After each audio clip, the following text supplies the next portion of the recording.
Hi there, this is HR Software Finder's Quick Tips.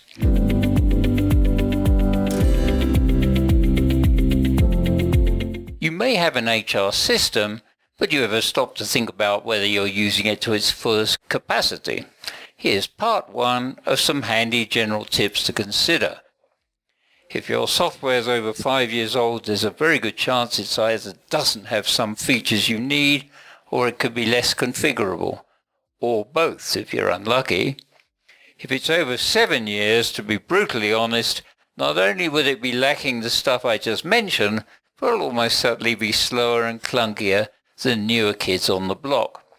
And maybe even more expensive, as software has not only come down in price, but contracts now have more flexibility.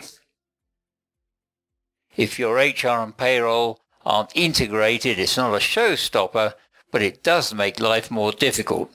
Building interfaces and exporting information from one application to the other can be an expensive pastime and does open the door to error.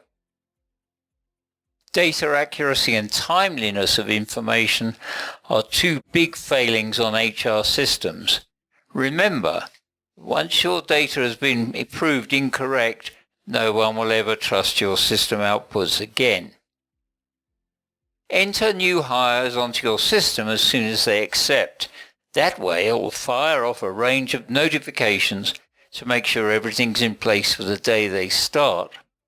That first onboarding impression can set the tone for everything afterwards. And if they don't start for whatever reason, then just delete them. That's no big deal. If you're still producing organization charts manually or tweaking the system output, then you either have the wrong software or you're not using it right. Most modern systems can capture your organizational setup and its complexities. And finally, for this session of tips, you shouldn't be running or sending reports to HR's internal customers. The reports they need should be set up on the system and then made accessible to the relevant authorized people via self-service. Don't be either a gatekeeper of the data or a report running service.